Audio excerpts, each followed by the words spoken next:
मराठी तडकामध्ये आज बनवूया झणझणीत अशी लसणाची चटणी, थोडीशी वेगळ्या पद्धतीची.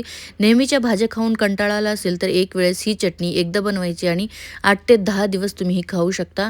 भाकरी, भात, चपाती कशासोबतही ही अगदी मस्त लागते. त्यासाठी कढईमध्ये नेहमीपेक्षा थोडंसं जास्त तेल घ्यायचं.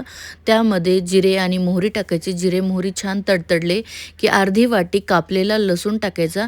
लसूण ठेचून घ्यायचा नाही, अगदी छान बारीक कापून घ्यायचा. कमी गॅसवर अगदी लालसर होईपर्यंत परतायचा. लसूण छान खमंग तळला पाहिजे. आता यामध्ये कढीपत्त्याची काही पानं टाकलेली आहेत आणि कमी गॅसवर लसूण बघा अशा प्रकारे एकदम लालसर तळून घेतलेला आहे. आता यामध्ये मसाले टाकूया. हळद, लाल तिखट, त्यासोबत चवीपुरतं मीठ टाकलेलं आहे आणि आता यामध्ये 1 वाटी अगदी जाडसर भाजलेल्या दाण्याचं कूट टाकलेलं आहे. व्यवस्थित परतून घ्यायचं आणि लगेचच यामध्ये 2 ते 3 चमचे पाणी टाकायचं आहे. पाणी अगदी थोडंसं टाकायचं आहे. 2 ते 3 चमचेच पाणी मी यामध्ये टाकलेलं आहे. झाकण ठेवायचं आणि एक 2-3 मिनटं कमी गॅसवर वाफ काढून घ्यायचे. 2-3 मिनिटानंतर बघा मस्त तेल सुटलेलं आहे. चटणी तयार आहे.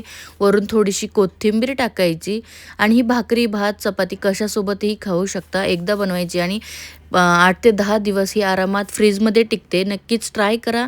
व्हिडिओ आवडला तर लाईक नक्की करा.